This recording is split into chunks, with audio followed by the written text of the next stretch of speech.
Good morning!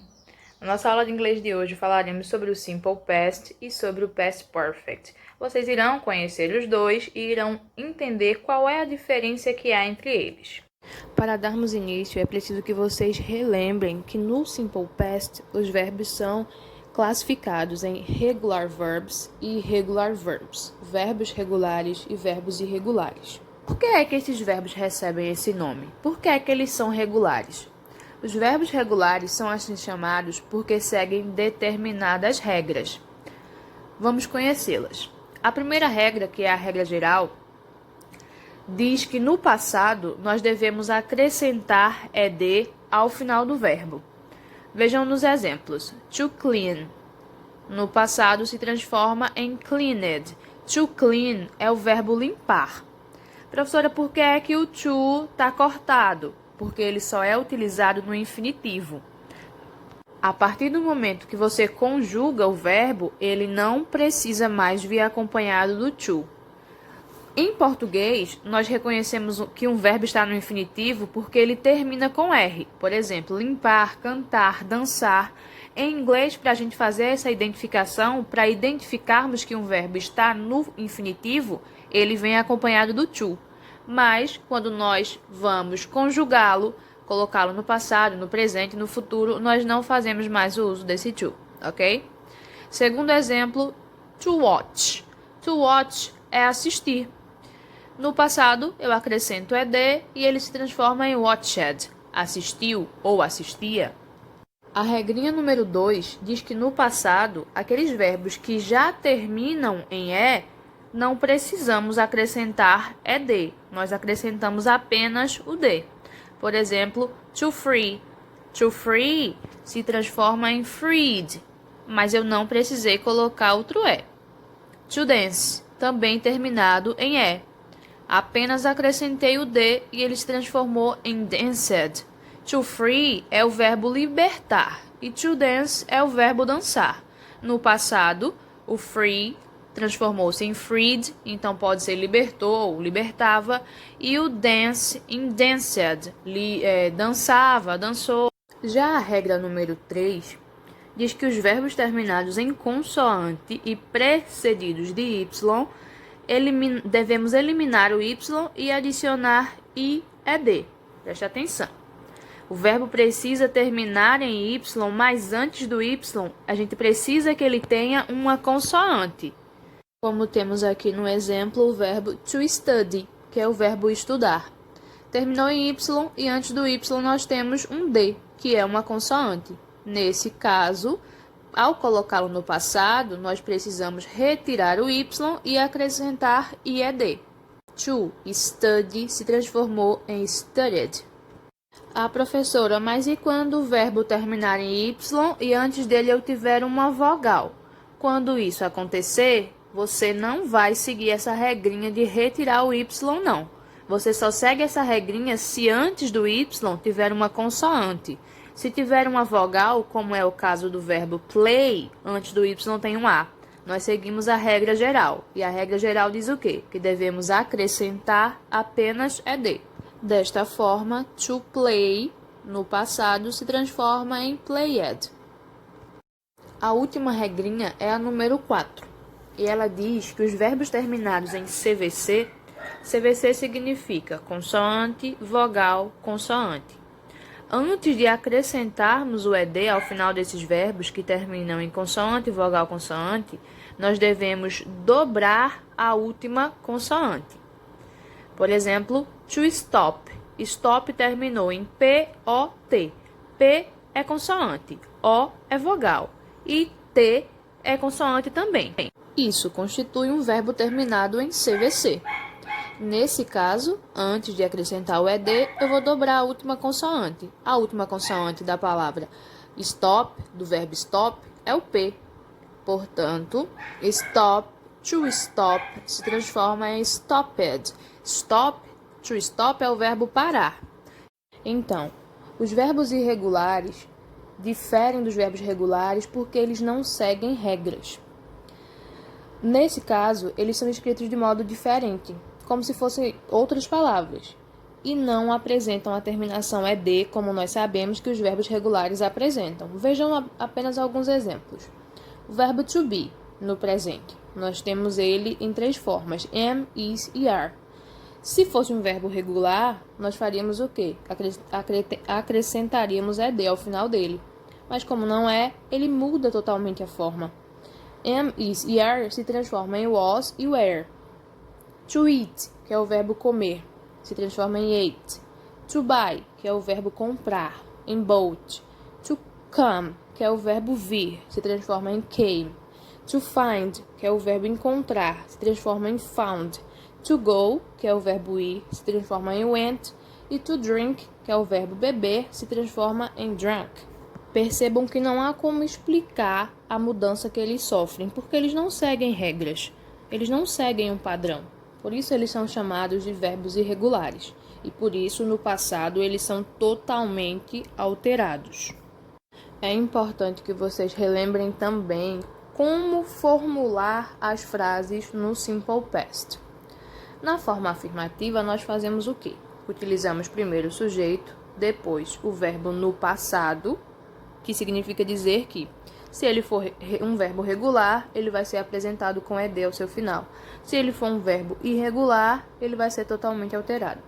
Mais o complemento. Por exemplo, Paul worked, porque work é um verbo regular. Paul worked yesterday. Paul trabalhou ontem. Forma negativa. Seguimos basicamente da mesma forma, com apenas uma alteração.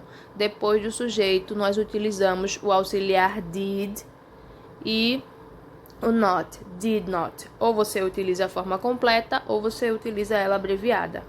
E, muito importante, o verbo que lá na forma afirmativa precisava estar no passado, precisava ser apresentado com o ed, na forma negativa não precisa mais. A gente utiliza ele na forma original, sem o ed. Professora, por que mesmo isso acontece? Porque nós já temos o did, que é o verbo auxiliar, indicando que essa frase está no passado, certo? Então, minha frase poderia ficar da seguinte forma: Paul did not work yesterday. Paul não trabalhou ontem. E na forma interrogativa? Very, very simple. Muito, muito simples. O did, que é o meu verbo auxiliar utilizado no Simple Past, passa a ser a minha primeira palavra. Depois dela vem o sujeito, o verbo também no infinitivo, e significa dizer que ele não precisa ser alterado, nem com ed se for regular, nem totalmente alterado se for um verbo irregular. O complemento e a interrogação. Professora, eu esqueci a interrogação, então sua frase está incorreta. Utilizando o mesmo exemplo, na forma interrogativa, ele ficaria: Did Paul work yesterday? Paul trabalhou ontem? Mas e agora? E o past perfect? Como construir frases com ele? Vamos lá. Na forma afirmativa, nós iremos utilizar o sujeito, o had, que nesse caso será o verbo auxiliar, mais o verbo no past participle. Professora, a gente não sabe o que é um verbo no past participle.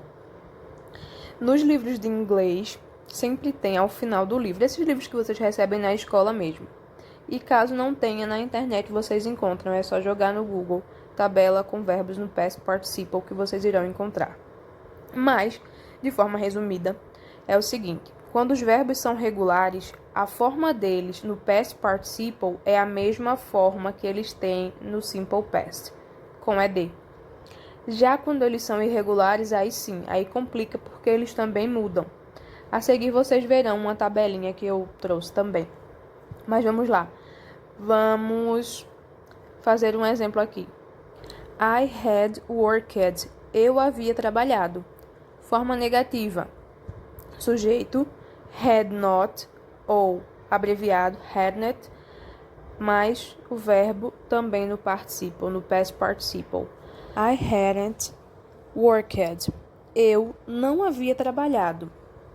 Outra coisa que vocês precisam saber: a forma abreviada é geralmente mais utilizada, tá certo? Pode utilizar as duas, mas a forma abreviada geralmente é mais utilizada. E na forma interrogativa, nós pegamos o had, colocamos ele na frente, em seguida o sujeito, e o verbo no past participle com a interrogação ao final. Meu exemplo ficaria: Had I worked? Eu havia trabalhado? Então, galerinha, essa daí é a tabela que eu falei para vocês. No início vocês têm os verbos no infinitivo, depois no simple past, depois no past participle e a tradução. Essa parte do past participle é a parte que vocês utilizarão para trabalhar o past perfect. Não precisa se desesperar, não precisa decorar nada. Quando for necessário, vocês pesquisam. Isso é só uma parte, tá? Mas vocês podem ter acesso à tabela completa, como eu já disse, pela internet ou nos livros de inglês. Vocês devem estar se perguntando qual é a diferença entre o Simple Past e o Past Perfect, já que os dois são passados. Por isso, vamos ver agora para que serve o Past Perfect. Primeiro, você usa o Past Perfect para falar sobre o passado do passado. Vocês devem ter ficado confusos agora, mas eu vou explicar direitinho como é que isso funciona. Observem essa primeira frase aqui. Mary arrived at the movie theater at 8:50 p.m. Mary chegou ao cinema às 8h15. Ok, mais uma frase. The movie started at 8 p.m. O filme começou às 8. Na primeira, ela chegou ao cinema às 8h15 e na segunda, o filme começou às 8. Agora, nós vamos utilizar as duas frases, porém sem mencionar os horários. Fica assim. When Mary arrived at the movie theater, the movie had started. Quando Mary chegou ao cinema, o filme havia começado. Vocês podem observar que quando eu juntei as duas frases, eu já utilizei o past perfect. Estão vendo had ali no final, had started. Por que é que eu usei o past perfect ali? Para vocês entenderem isso, vocês têm que fazer o seguinte. Muito simples, vocês devem se perguntar o que aconteceu primeiro? Mary chegou ao cinema ou o filme começou? Pelas duas frases anteriores, nós temos os horários. O filme começou às 8 e Mary chegou às 8h15. Então, o filme começou antes de Mary chegar. Por isso é que nós utilizamos o past perfect, nesse caso, para falar do passado do passado. São duas ações que aconteceram no passado. Mas qual das duas aconteceu primeiro? O filme começou primeiro. Por isso é que essa é a frase que está no past perfect. Esse é o segredo para você conseguir utilizar o past perfect. Se você tem duas ações que aconteceram no passado. No past perfect vai ficar aquela que aconteceu primeiro. Nesse caso, o filme havia começado antes de Mary chegar ao cinema. Simple Past versus Past Perfect. Vamos entender agora como utilizar cada um dos dois. Quando duas ações acontecem no passado, vocês precisam ficar atentos ao que devem usar. Se devem usar apenas o Simple Past ou o Past Perfect. E o que é que vai definir isso para vocês? Se as duas ações tiverem acontecido no passado ao mesmo tempo, você vai utilizar o Simple Past. Porém, se uma das duas ações aconteceu primeiro, uma aconteceu antes da outra, aí você vai precisar utilizar o Past Perfect. No primeiro exemplo, nós temos aqui: When she got to the theater, the movie started. Quando ela chegou, o filme começou. Quer dizer que no momento em que ela chegou, o filme começou. Ou seja, as duas ações começaram ao mesmo tempo. Por isso eu usei tanto o got quanto o started no Simple Past. Já no segundo exemplo, nós temos When she got to the theater, the movie had started. Percebam que aqui eu já tenho o Past Perfect. Por quê? Porque aqui eu quero dizer que quando ela chegou, o filme já havia começado. Então, lembrando que vai para o Past Perfect o que aconteceu primeiro. O que aconteceu primeiro? Ela chegou ou o filme começou? Obviamente, o filme começou primeiro. Por isso, o filme ter começado primeiro está no Past Perfect. Nós também usamos o Past Perfect para o discurso indireto do Present Perfect. Eita, professor, e agora? Nós não estudamos o Present Perfect. Não tem problema, dá para explicar assim mesmo. Antes disso, para quem não sabe, O discurso indireto é aquele que usamos quando nós dizemos o que foi dito por outra pessoa, porém com as nossas palavras. Observem aqui. I have been to London 4 times. Isso foi dito por Mary. Nós temos aqui primeiro o discurso direto, que é a forma como Mary falou. No discurso indireto, nós vamos dizer Mary disse. Mary said that she had been to London 4 times. Então, se o discurso direto estiver no present perfect, como nós podemos ver aí pela presença do have been, ao transformarmos em um discurso indireto, nós precisamos fazer o uso do past perfect. O terceiro motivo pelo qual eu utilizo o past perfect é para falar sobre um passado imaginário. Como assim, passado imaginário? Vejam só, o past perfect pode ser usado nas construções da terceira condicional, que são as if clauses em inglês, e nas frases com wish. Wish que vai ser referente a um desejo não concretizado, e são todas situações irreais no passado. Vejam um exemplo. I would have made millions if I had bought that painting. Eu teria feito milhões se eu tivesse comprado aquela pintura. Vejam aí o had bought no past perfect. O bought, que é o verbo comprar, no passado.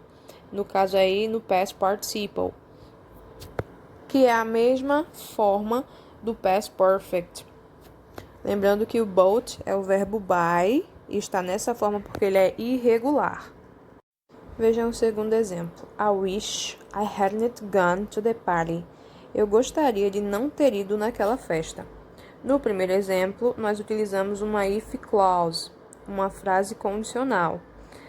No segundo, nós utilizamos o wish no sentido de um desejo não concretizado. Não tem como você não ter ido à festa, você já foi. Não tem como desfazer isso. O intuito aqui foi mostrar a vocês as formas nas quais o past perfect pode ser utilizado, mas a principal delas, a mais importante, é aquela primeira. Ou seja, o past perfect é utilizado para falar sobre o passado do passado. Você vai se perguntar o que aconteceu primeiro. E então, a partir daí, você coloca aquela ação que aconteceu primeiro no past perfect. Por hoje é só, pessoal. Agora eu vou ficar esperando vocês realizarem a atividade. Qualquer dúvida é só mandar mensagem no privado.